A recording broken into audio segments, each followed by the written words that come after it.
Gaby Pérez Islas y te doy la bienvenida a Después de la Pérdida, un podcast creado para encontrar dirección después de haber sufrido un gran dolor. Prepárate para 40 minutos de esperanza y trabajo de duelo. Comenzamos.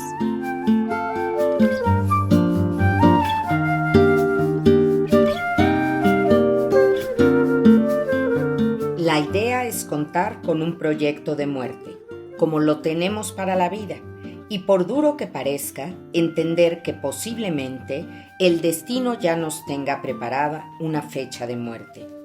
De la raya nadie se salva, pero lo que sí está en nuestras manos decidir es la calidad de vida que tendrán esos días que nos quedan por vivir.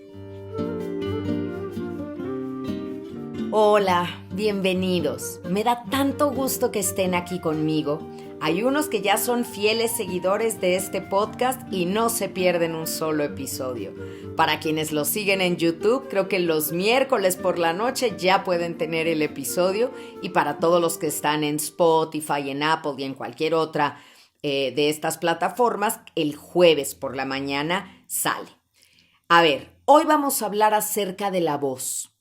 Ya hablamos de la visión de túnel, la vista en el duelo, cómo se te nubla y cómo necesitas que alguien por momentos te preste sus ojos para que puedas ver con mayor claridad. Pero ¿qué pasa con la voz?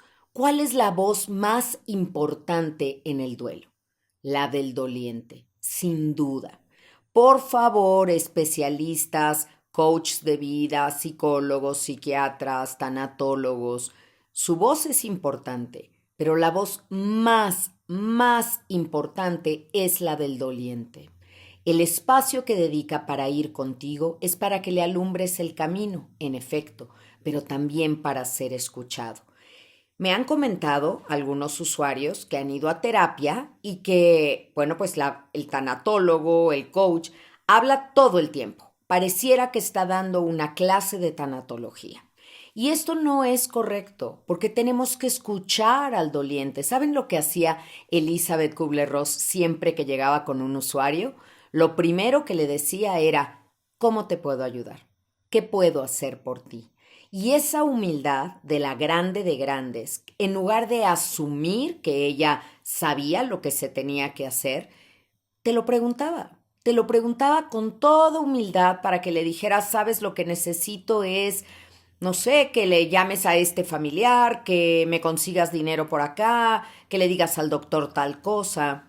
Tenemos que ponernos al servicio del usuario, del enfermo terminal, de la persona a la que estamos atendiendo.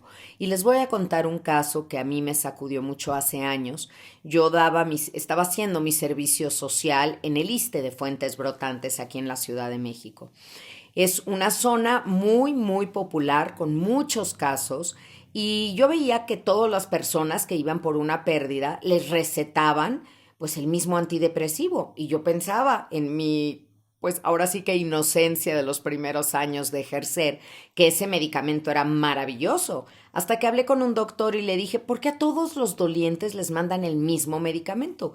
Es de un espectro muy amplio. Y me dijo, no, es el único que hay.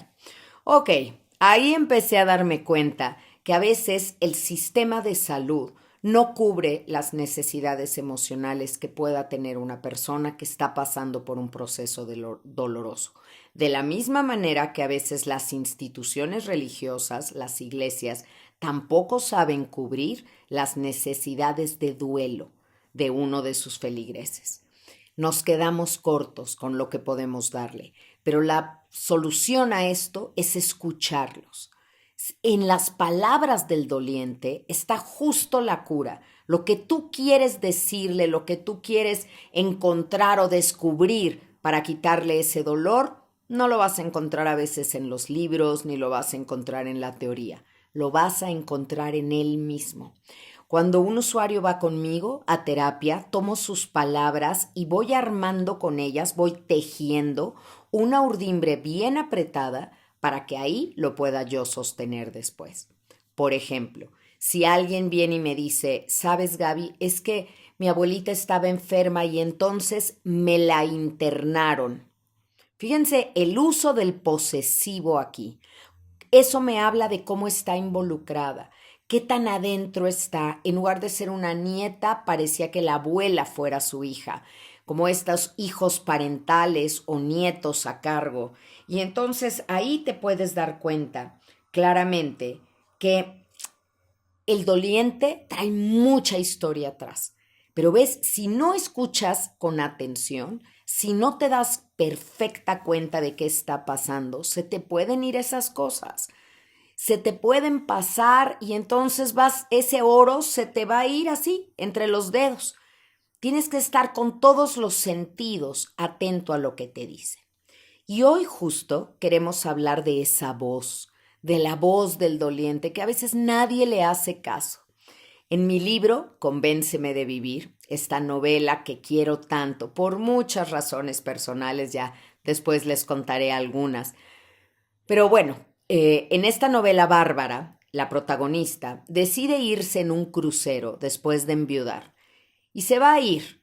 ¿Por qué? Porque aquí no la dejan llorar. Porque sus hijos, que se habían estado quedando con ella al principio y luego ella se quedaba en casa, en cada una de las casas de ellos, le decían, ya no llores, ya no te queremos ver así, ándale, anímate, ya saben, todas estas palabras de ánimo que también son palabras de freno y frustración para el doliente. Ella quería llorar, quería vivir su dolor. Y entonces decide irse a un crucero al que nadie podía acompañarla y a sus 81 años se embarcó en lo que sería el viaje de su vida. Pero ahí ella quería hablar, quería decir cosas. Y me molesta mucho en todas las casas que voy a ver cuando hay un enfermo terminal, que en cuanto el enfermo empieza a dar instrucciones de cuando muera o empieza a dejar indicaciones, no, papá, no hables, te vas a cansar, ya duérmete. Espérame, quiere hablar, déjalo hablar. En cuanto una mamá empieza a decir, mira hijito, en mi cajón de... No, mamá, no, ni empieces a despedirte para nada. Por favor, es que la persona que se va a ir, la persona que se va a morir, se quiere ir ligerito de equipaje y quiere dejarte dicho muchas cosas para que, pues, facilitarte las cosas después, para que sepas dónde están las cosas, el orden que tenía, qué puedes hacer, pero no los dejamos hablar. Y sé muy bien que lo hacemos porque nos duelen demasiado sus palabras, porque nada más lo que huela a despedida ya nos duele en el alma, pero tenemos que aguantarnos, hay que ser fuertes. Recientemente una usuaria mía que su marido ya está muy malito y está por fallecer a unos días de ello, le pidió a su marido, a ver, te voy a decir unas cosas. Sí, dime. No, le dijo él, tráete un cuadernito y una pluma que luego eres despistada y se te olvida todo. Y aquella va por su cuaderno y empieza a anotar. Y claro que cada palabra que escribía, el alma lloraba por dentro, pero le dio gusto, escribió todo. No quiere decir que una vez que él fallezca, ella esté obligada a hacer todo lo que dijo la libretita, ¿eh? No. A ver, nosotros ya somos suficientemente controladores en vida como para esperar que a nuestra muerte se haga todo exactamente como lo dijimos. Si estamos dejando, pues, una voluntad, se supone que es o debe de ser para hacerle fácil la vida al doliente, no para complicársela. Ay, déjenme contarles esto de mi querido papá, este famoso don Juan. Y digo don Juan porque se llamaba Juan, no porque fuera ojo alegre. Pero este señor tan hermoso, mi padre, era complicado. Era complicado y él no era controlador, pero era mandón. Le gustaba hacer las cosas como él quería. Tenía tantos detalles, por ejemplo, cuando lo invitaba yo a comer a casa y pasaba por él, teníamos que ir por pan. El pan tenía que ser fresco del momento, casi calentito, salido de la panadería. Pero además, no cualquier pan, porque tenía su panadería favorita a la que había que ir. Y entonces, bueno, aquello era una carrera para mí con niños pequeños y llevar a mi papá por el pan, pero lo hacía. Lo hacía porque eso lo hacía feliz a él. Pero imagínense que al morir mi papá me hubiera dejado unas instrucciones de, por favor te pido que todos los domingos vayas a comprar pan a esta panadería y compres este tipo de bolillos. A ver, eso ya sería demasiado. Y ya quedaría en mí si lo cumplo o no. Pero no tendría yo ninguna obligación. ¿Cómo no vas a tener obligación, Gaby, si son las últimas voluntades de un muerto? Creo que las últimas voluntades de un muerto se las tiene que cumplir el muerto mismo. Bueno, quiero decir, antes de morir, por supuesto. Cuando está como enfermo terminal, si tiene ganas de algo, que se lo cumpla, que lo pida, pero ya que fallezca, que nos deje ser. Y lo digo con mucho respeto, pero es que hay hijos que siguen atados a los mandamientos de los padres ya fallecidos, esposas viudas que siguen encerradas o haciendo las cosas financieramente hablando, tal como se lo especificó su marido, sin dejarnos ningún margen de acción o de creatividad. Eso depende de ustedes. Pero bueno, les contaba de mi papá, que dejó sus instrucciones para cuando él muriera. Y entonces dijo que quería que sus cenizas fueran divididas en dos partes y que una parte de sus cenizas se esparcieran en la bahía de Acapulco, lugar que amaba, pero la otra parte de las cenizas las llevaran a España, a Madrid, y que entonces ahí las depositaran. Y todo esto se lo encargó al más romántico de mis hijos. Se lo dijo en secreto. Yo no estaba ahí presente porque si no, por supuesto que hubiera alzado la mano para pedir unas cuantas cosas. Si le vas a decir a mi hijo que lleve a España las cenizas, pues déjale un boleto de avión comprado para España para hacer las cosas más sencillas y habla con el resto de la familia para decirle que esto es lo que quieres. ¿Saben? Como esto iba a ser un problema en la familia y lo que menos tenía yo ganas era pelear, no lo hice. No lo hice y lo digo así sinceramente.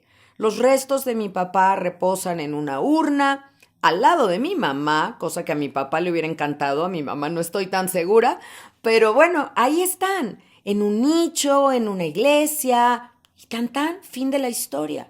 Pero Gaby, ¿no estás preocupada porque no cumpliste? No, no, en lo más mínimo. ¿Por qué? Porque cumplí en vida. Cumplí en vida todo lo que estuvo en mi mano.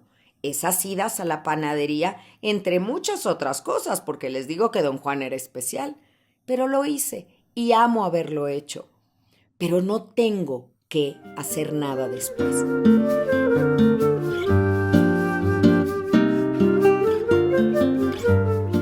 El caso es que el doliente tiene una voz que quiere manifestar y que quiere decir cosas que son importantes para él. Por favor, punto número 1, vamos a dejarlos hablar.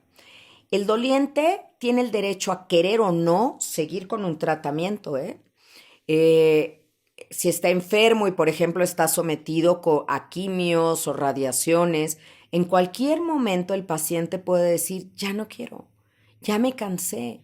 Y la familia puede insistir un poco o hacerle ver ciertos detalles o pedirle al médico que hable con él, pero finalmente tienen que respetar su voluntad. Yo les pido a todos que consulten algo que está en internet, que son los derechos del enfermo terminal. Fíjense, algunos seguro que abrieron ahorita los ojos bien grande porque ni siquiera sabían que existían estos derechos. Claro, así como hay los derechos de los niños, los derechos humanos, también hay derechos del enfermo terminal, en lo cual Elizabeth Kubler-Ross tuvo mucho que ver, porque ya saben que ella fue pionera en este campo de trabajo. Pero el enfermo terminal tiene derecho a no morir solo, a querer o no saber la gravedad de su situación, tiene derecho a ser suministrado por medicamentos que le calmen el dolor, puede no morir solo, tiene derecho a morir acompañado. En fin, una serie de cosas que hoy diríamos, Gaby, con el COVID, la pandemia, las medidas hospitalarias, esto no se está cumpliendo. Por supuesto que no. Y esto convierte a la pandemia también en una crisis de derechos humanos y de derechos de los enfermos y de los familiares, el derecho a duelar, el derecho a despedirte, a tantas cosas. Pero bueno, en un caso de emergencia así, lo que tiene que priorizarse es parar el contagio y preservar la vida a toda costa. Así que volvamos a la voz. Creo que cuando no escuchamos lo que quiere una persona, cuando solamente estamos esperando nuestro turno para hablar o en la cabeza ya tomamos decisiones y no queremos oír opiniones encontradas, estamos cayendo en un error muy grave, muy grave, porque hacemos sentir a la persona, si es un enfermo, lo repito, pues como que no vale, como que fuera un objeto, una cosa, como que ni siquiera estuviera presente, que se toman decisiones por él. Y si es un doliente, pues también como si estuviera roto, como si estuviera defectuoso o enfermo de algo. Y el duelo no es una enfermedad. Es que saben, y esto creo que es muy importante, el problema no es el dolor. El dolor es natural en la vida, el dolor es parte del amor. Lo que no está bien es el dolor que no se atiende, el dolor inatendido, olvidado, dejado, eso es lo que está mal, porque ese dolor es como un ácido que te va a ir corroyendo por dentro. Entonces necesitamos escuchar qué necesita la persona que está en duelo, la persona que ha perdido, lo que sea, su salud o algo más. ¿Qué quieres? No te volviste loco. Es que sentí un dolor tan grande, creí que me volvía loco, creías, pero no te volviste. No te volviste. Y si te pausas, si te detienes, te sientas y sientes, vas a saber claramente qué es lo que necesitas. Y miren, yo he hecho la prueba con dolientes muchas veces. Y aquí voy a pensar en el caso de una señora que enviudó y entonces ya nada más tenía una hija, pero la hija ya estaba casada y dijo, no puedo dejar a mi mamá viviendo sola, así que me la voy a llevar a vivir conmigo. Y cuando ya la llevó a terapia, ahí a consejería tanatológica conmigo, hablando yo con ella, le dije, ¿y tú qué opinas de irte a vivir con tu hija? La señora abrió sus ojitos enormes como diciendo, eres la primera que me lo pregunta. Pues es que dice mi hija que no es bueno que esté sola. Ok, ¿qué dices tú? Bueno, pues es que dice mi yerno que es peligroso que esté yo en la casa. Ok, ¿tú qué opinas? Es que mi nieto dice que la casa es muy grande para mí. Ay, a la cuarta vez decía yo, ya no te oyes, ya dejaste de oírte a ti, por la voz de todos, por priorizar lo que los demás creen desde el fondo de su buen corazón, que es lo mejor para ti. ¿Tú qué quieres? Y después de muchas sesiones me dijo, yo no quiero dejar mi casa, Gaby. Mi casa está lleno de recuerdos. Mi casa es donde he vivido los últimos 30 años. Mi casa es donde creció mi hija. Mi casa es mi lugar seguro y no me quiero cambiar. Perfecto, le dije, yo te apoyo. Yo te apoyo y yo voy a ser tu vocera y te apoyo junto para que hables con tu hija y le digas lo que sientes y lo que quieres. Pero si no la empoderaba yo para decirlo, iba a acabar vendiendo su casa, yéndose a vivir con su hija, sintiéndose miserable, porque ella estaba acostumbrada a ser una ama de casa y no, ahora no nada más se iba a quedar sin su marido, sino sin su territorio, sin su castillo, sin la posibilidad de decidir dónde va un florero o qué hago de comer hoy. Y eso no es la mejor opción para una viuda, no para ella. Tal vez otra viuda esté feliz de decir, ay no, yo me voy 6 meses a casa de cada uno de mis hijos y perfecto, que los demás se preocupen de qué voy a comer, qué voy a hacer. Se vale, pero lo que se vale es que expreses qué es lo que quieres. Después de una pérdida vemos que se venden propiedades, se malbaratan, que se toman decisiones de estómago, viscerales, y entonces se cambian de domicilio, se van a vivir a otro país o rematan cosas y luego se arrepienten. Así que vamos a verlo desde dos puntos de vista. Si tú que me estás escuchando eres doliente, pregúntate, ¿has externado tu voluntad? ¿Has meditado qué quieres y se lo has hecho saber a los demás? ¿Te mantienes firme en tus decisiones o le haces caso a todos? Si por el contrario tú eres un acompañante de alguien que es un doliente, pregúntate si estás escuchando. Pregúntate si le cuestionas desde las cosas más sencillas. Vamos a pensar que eres el acompañante de un enfermo. Y pues Gaby, es que yo estoy siguiendo la dieta que me dijo el doctor que le diera y me dijo que era una dieta blanda. Bueno, pregúntale de qué color quiere la gelatina hoy. Déjalo decidir algo. Es que es horrible y ustedes si han estado hospitalizados me lo van a entender. Es una cosa que no tiene nada de hospitalaria. Te ponen una batita así, con las pompas de fuera, ¿no? Abierta por atrás, que es la cosa como más intimidante, pues te da pena, el pudor, todo. Pero yo sé que tienes que tener libertad de movimiento para los médicos y todo, por si hay que quitártela, para que no sea una ropa difícil, por si necesitan canalizarte por algún lugar, en fin. Después de eso, deciden todo por ti. Estás dormido en la noche y entra la enfermera a darte tu pastilla para dormir. Pero si estoy dormida, entiendo. Y les juro para todas las enfermeras que me escuchan que las amo. Las amo porque entiendo que ustedes siguen las instrucciones y que tienen que hacerlo. Pero imagínense en el papel del paciente que le costó tanto trabajo dormirse y a la hora que se durmió van a despertarlo para que tome su pastilla para dormir. No tiene lógica. Debería de haber en esas gráficas que dejan los médicos, en esas órdenes, decir si el paciente está dormido, no lo despierte para darle la pastilla. No pasa nada si no se toma la pastilla para dormir. Hay otras pastillas que hay que darle y hay otras cosas que por eso está el suero y por el suero se las van a pasar sin necesidad de molestarlo. Pero bueno, sé que siguen indicaciones. Pero volvamos al paciente hospitalizado. Entran, salen, lo revisan.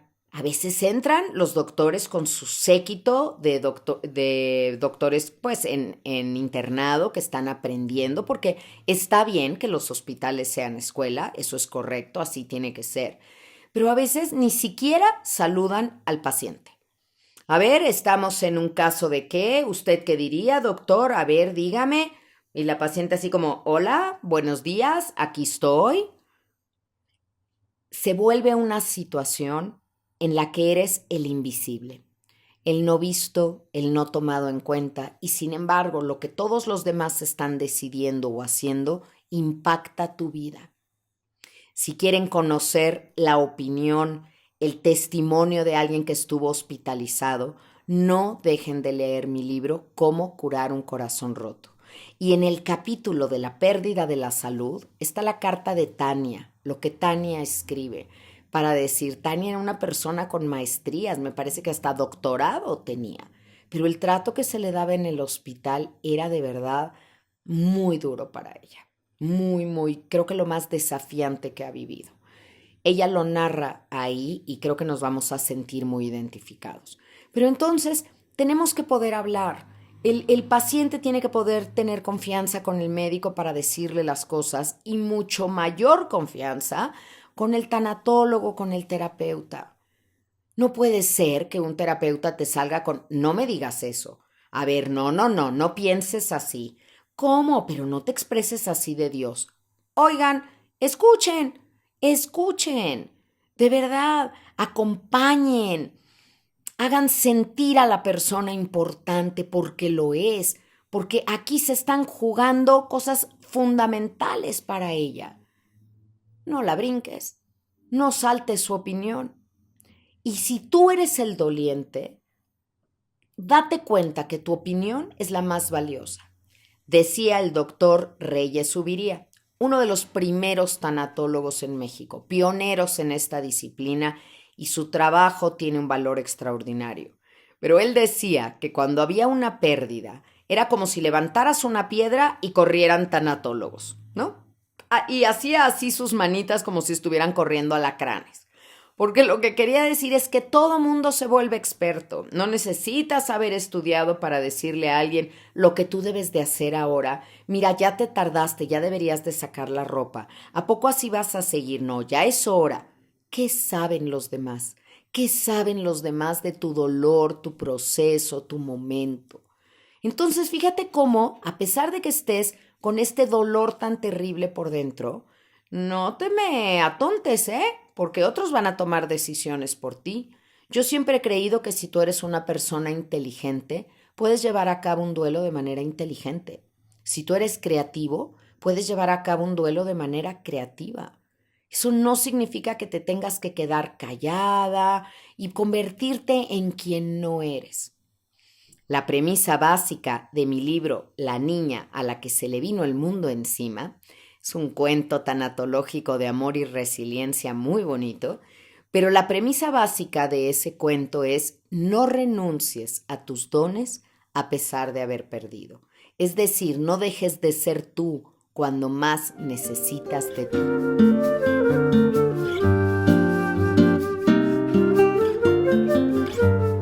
De cómo vivas tu duelo dependerá tu salud física y mental. Todos llevamos en el cuerpo un mapa emocional de nuestra historia.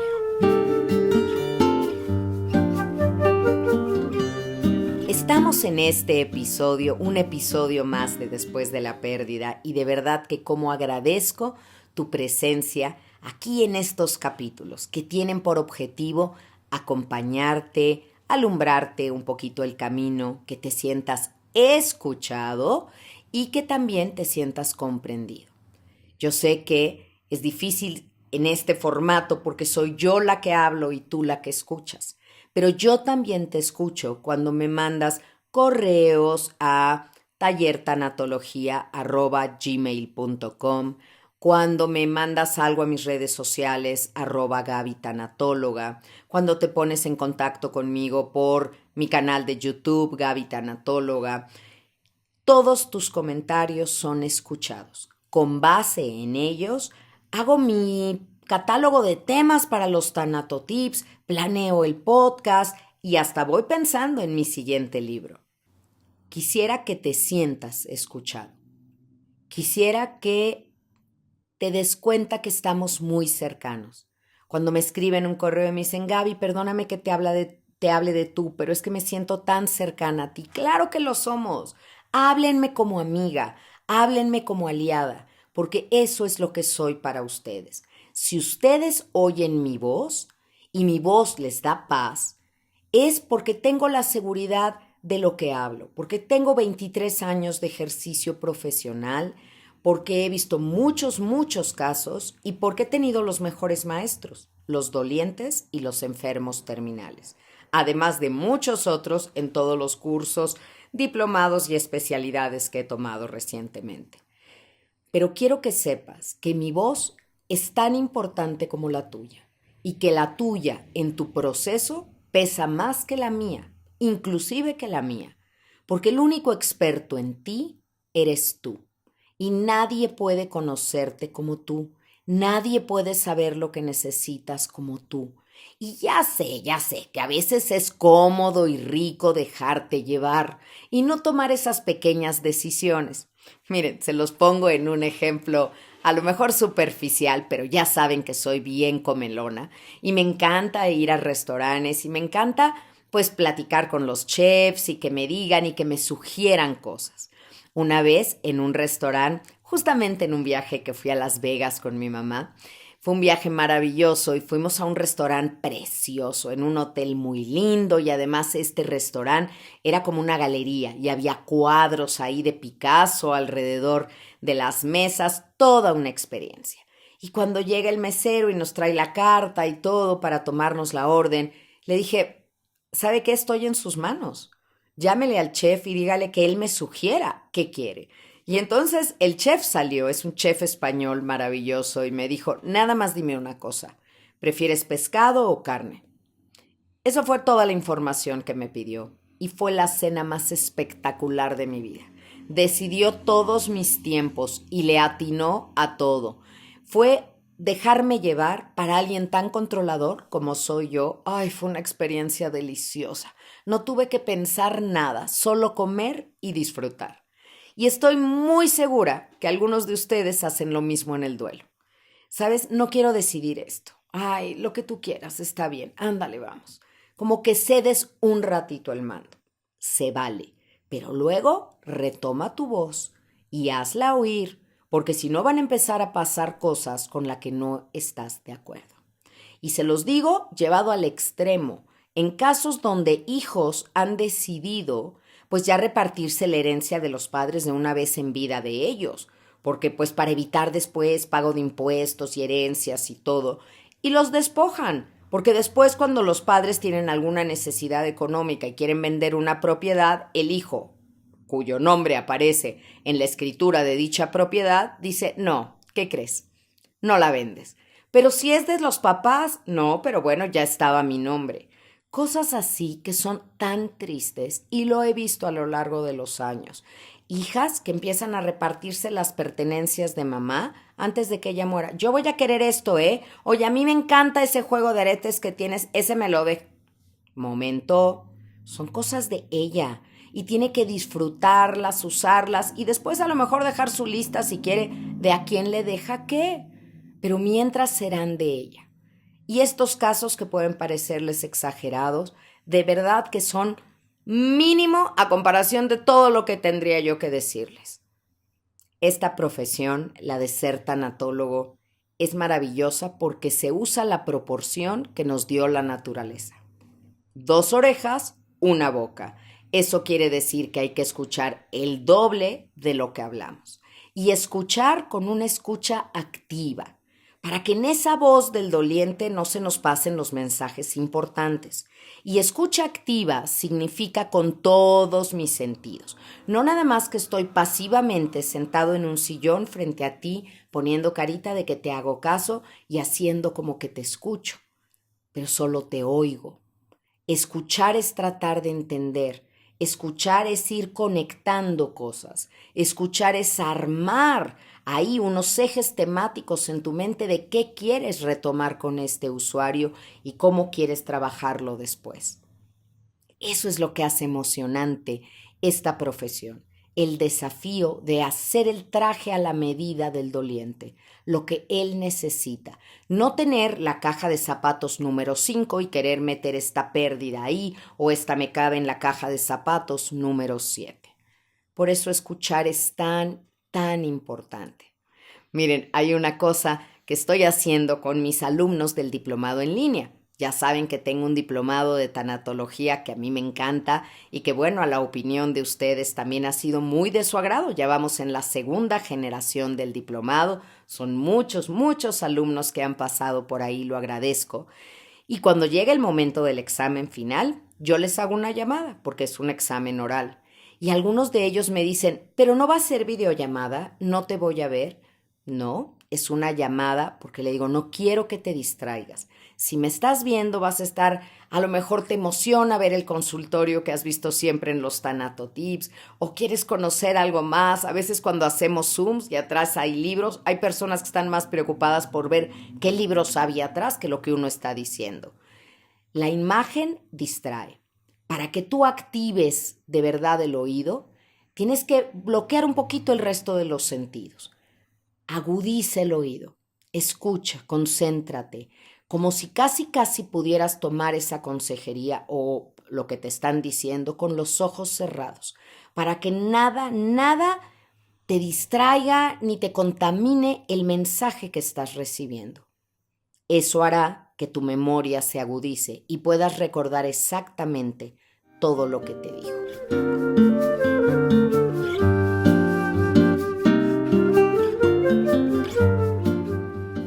Es tan importante la voz de nuestros seres queridos que por eso hoy no quieren borrar los mensajes de voz, las notas de voz que tengan en un celular.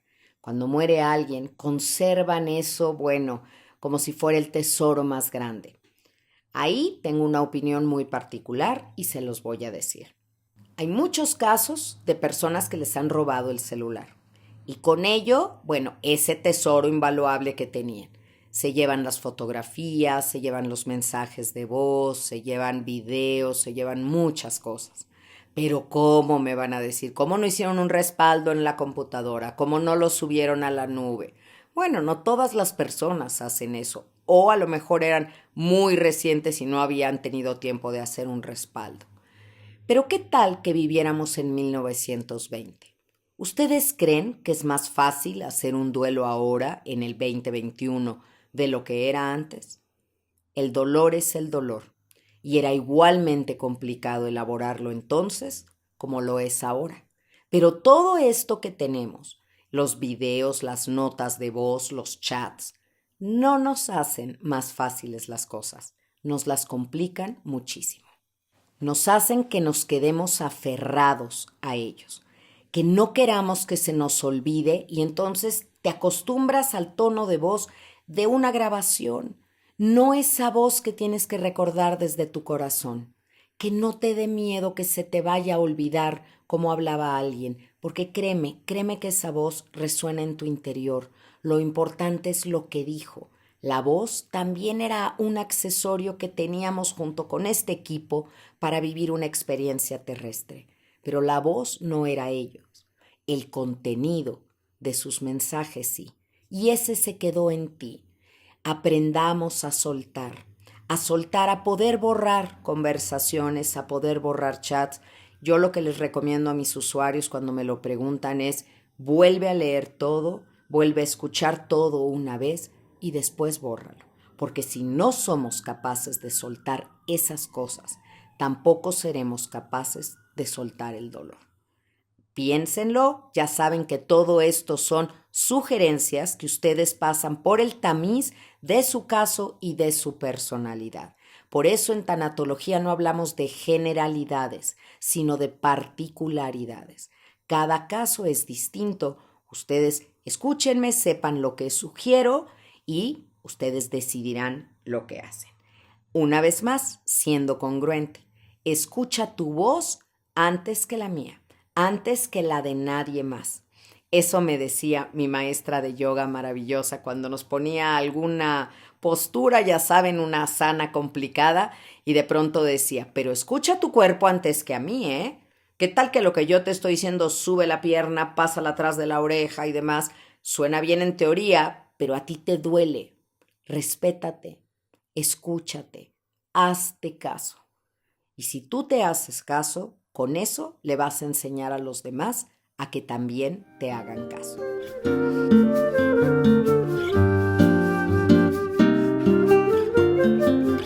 Ay, ya estamos terminando un episodio más. ¿Cómo están? ¿Cómo se sienten?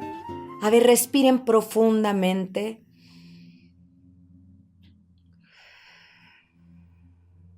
Sin olvidar jamás el privilegio que es hacer esto, porque una respiración nos trajo a esta vida y la falta de una de ellas nos sacará de este mundo.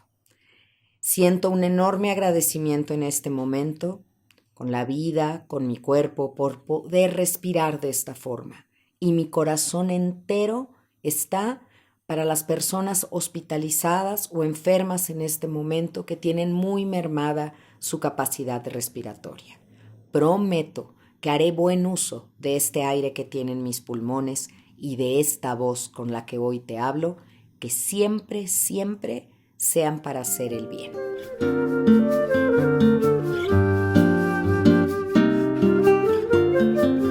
Ya solo me falta recomendarte la película de esta semana. Creo que esta sección les ha gustado muchísimo y me escriben y ustedes mismos me recomiendan películas.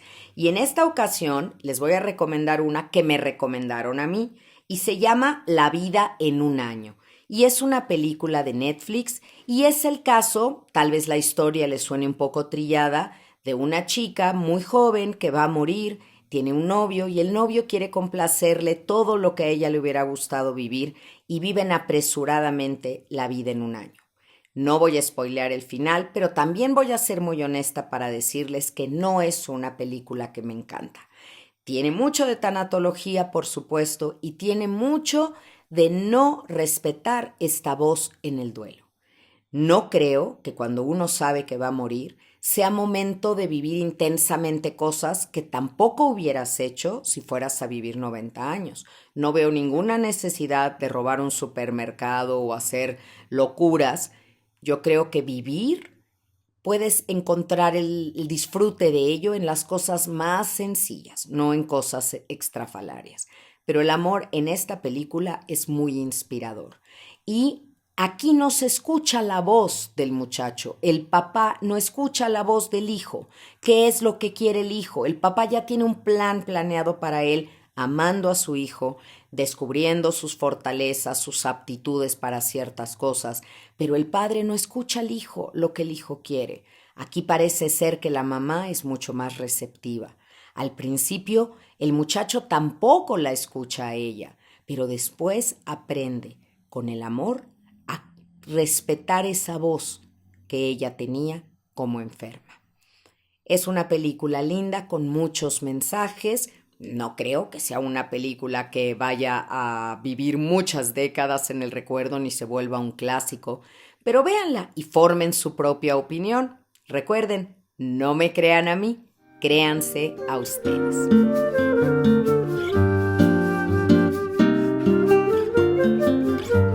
Los abrazo con cariño y nos vemos en el próximo episodio de Después de la Pérdida.